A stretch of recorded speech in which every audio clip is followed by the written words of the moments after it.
I have recently had to move to another city, due to work. My family and I, which consists of me, my wife, and my 9-year-old son, Dylan, were suddenly uprooted from our quiet life and had to move to a busier city, which none of us were used to. My wife had to find another job in the city and my son had to leave friends behind and start at a new school, which I hoped would all be worth it for the sizable pay raise that I was receiving. We have been moved into our new house for about a month now and everyone seems to be adjusting to the new lifestyle that we now have. My wife has found a new job, which she enjoys, and she has made a number of new friends there. My son has also settled in well to the new school. He is in the 3rd grade and, due to being in a busier city, is in a larger class than he is used to. I don't think he minds though, he has already made a few friends that have helped him adjust to the new school. His teacher, Mrs. Wagner, was a younger woman, around 30, who Dylan seemed to really like. He would always come home and tell me and my wife all about the fun he had at school and the fun lessons that Mrs. Wagner would teach. I had only met her once when I dropped Dylan off at school on the first day and as far as I could tell, she was a very nice lady.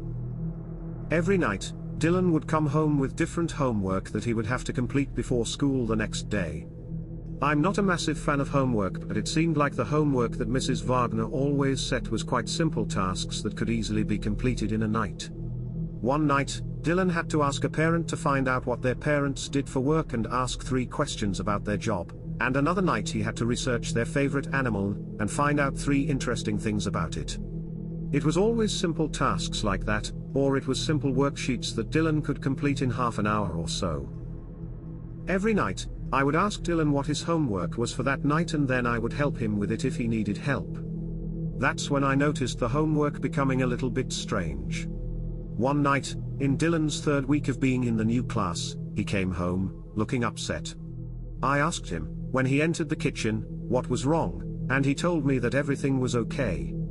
I then asked him what his homework was for that night and he told me that he didn't have any for that night. This was surprising because he had some sort of homework task every single night he had been in Mrs. Wagner's class, so it was strange that he suddenly didn't. Dylan then left the kitchen and went into his room, shutting the door behind himself. He didn't usually close the door, but I thought that he must have wanted some privacy. I could tell, though, that something was wrong, but he didn't want to tell me. Dylan spent most of the night in his room, apart from dinner time when me and my wife told him he had to sit at the dinner table with us. He seemed to be in a better mood during dinner and was fairly talkative and making jokes like he normally did. After dinner though, he went back to his room and closed the door. We decided to let him stay in there for a while, but after an hour or 2, I went in to see him and let him know that it was time to go to bed. I walked down to his room, opened the door, and when I looked inside, I saw that he had already fallen asleep over his workbook. I quietly walked over to him to gently wake him up and move him to his bed, but that's when I saw it. The homework task that was set for that night. The title that was written in Dylan's workbook was "Would I Miss My Parents If I No Longer Lived With Them?" At first, I was taken aback. This was a very weird task to set for a group of 9 and 10-year-olds. I didn't really know how to react to this. I continued to read, though, to see what else he had written. He had written, "I would miss both my mum and dad very much. I love them both a lot and they help me with everything. I love spending dinner time with them.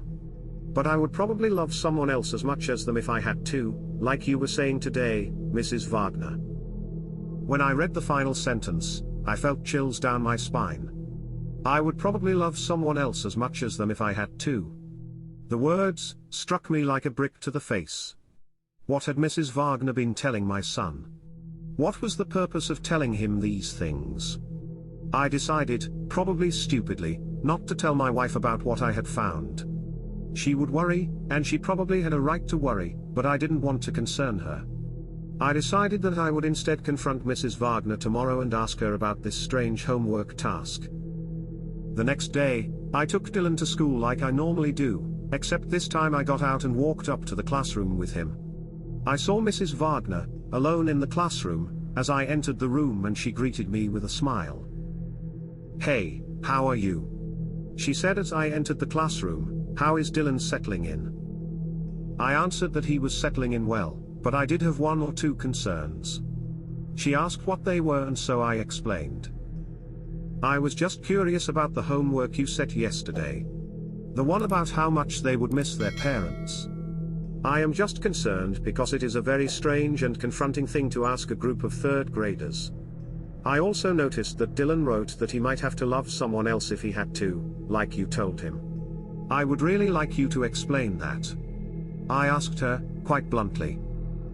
Oh, that, she replied as she let out a slight laugh. Yesterday, I was teaching about how parents love and protect their kids, but also how that there are also other people that would be there to help them if they need it. I wasn't satisfied with this answer and was about to question her further, when suddenly a large group of school children entered the classroom. They were all walking in 2 rows. They all greeted Mrs. Wagner and greeted her one by one. They seemed very well behaved, almost too well behaved. I then saw Dylan take a seat next to one of the students, who was staring at the front of the classroom with their arms crossed. At the entrance of the rest of the class, Dylan's behavior seemed to change. He seemed to sit up a bit straighter and his eyes widened as he began staring at the rest of the class. I looked around and noticed that all of the students were staring at the same spot. All their eyes were pointed at Mrs. Wagner. Something didn't feel right, but I knew that Dylan needed to stay at school, and this was probably some sort of morning routine they had. I left, still with concerns about the homework, but I decided to wait and see if any other strange homework would be set before I would take this matter further. I decided that I would pick Dylan up from school, though, so I left work a little bit early and drove over to the school. The school bell rang and soon all of the students were dismissed and starting to come out of the school gate.